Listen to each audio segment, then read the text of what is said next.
Again he began to teach beside the sea, and a very large crowd gathered about him, so that he got into a boat and sat in it on the sea, and the whole crowd was beside the sea on the land. And he was teaching them many things in parables. And in his teaching he said to them, "Listen, behold, a sower went out to sow. And as he sowed, some seed fell along the path, and the birds came and devoured it.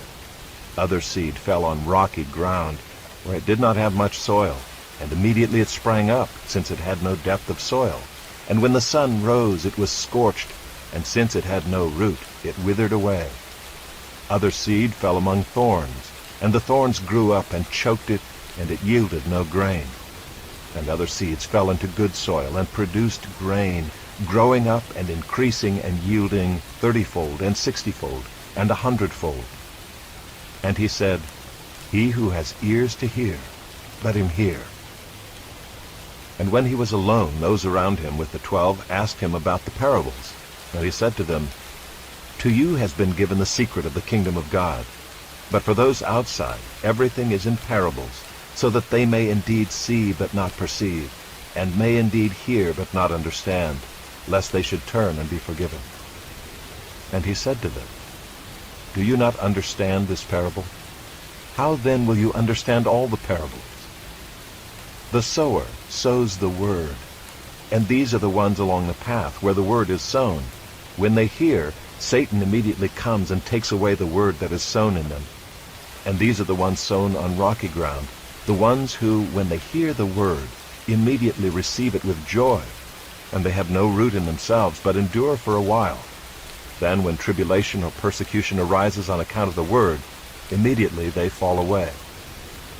And others are the ones sown among thorns. They are those who hear the word, but the cares of the world and the deceitfulness of riches and the desires for other things enter in and choke the word, and it proves unfruitful. But those that were sown on the good soil are the ones who hear the word and accept it and bear fruit, 30-fold and 60-fold and 100-fold. And he said to them, Is a lamp brought in to be put under a basket or under a bed, and not on a stand? For nothing is hidden except to be made manifest, nor is anything secret except to come to light. If anyone has ears to hear, let him hear. And he said to them, Pay attention to what you hear. With the measure you use, it will be measured to you, and still more will be added to you. For to the one who has, more will be given, and from the one who has not, even what he has will be taken away. And he said, The kingdom of God is as if a man should scatter seed on the ground.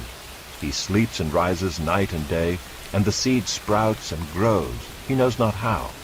The earth produces by itself, first the blade, then the ear, then the full grain in the ear.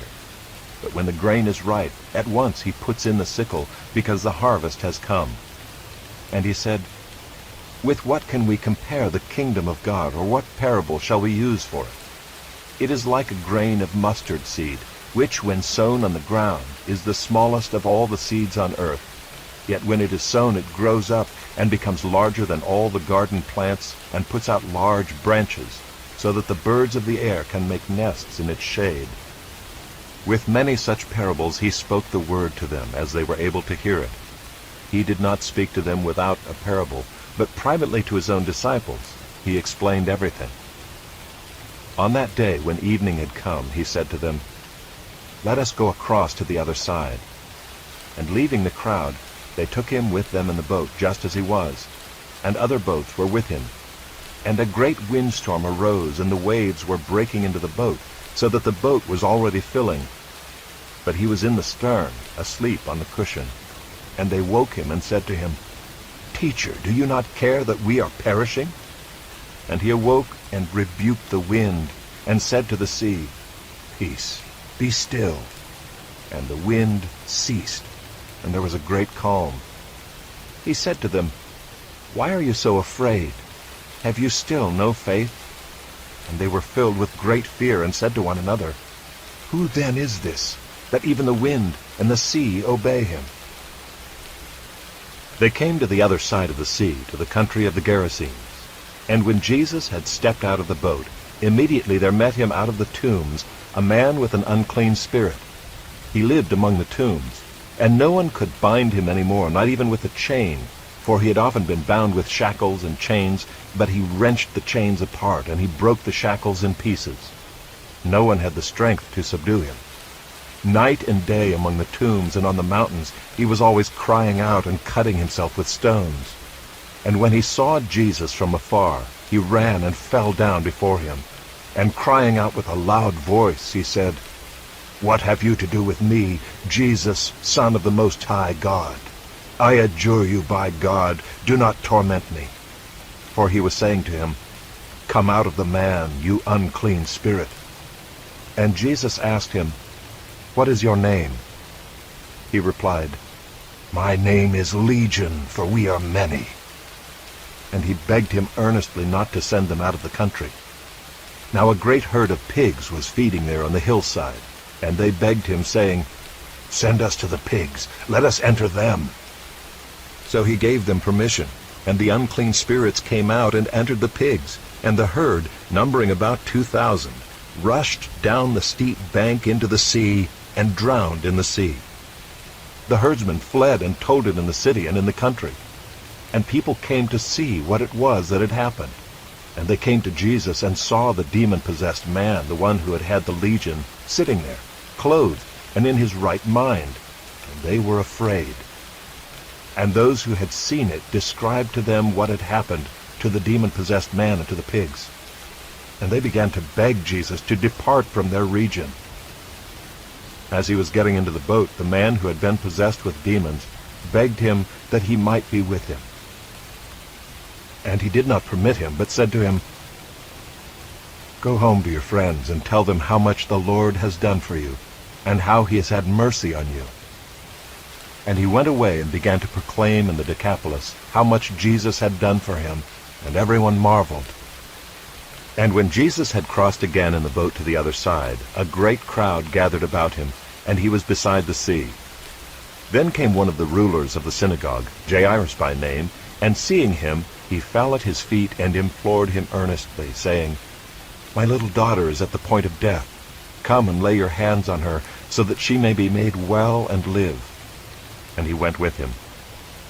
And a great crowd followed him and thronged about him. And there was a woman who had had a discharge of blood for 12 years, and who had suffered much under many physicians, and had spent all that she had, and was no better, but rather grew worse. She had heard the reports about Jesus, and came up behind him in the crowd, and touched his garment.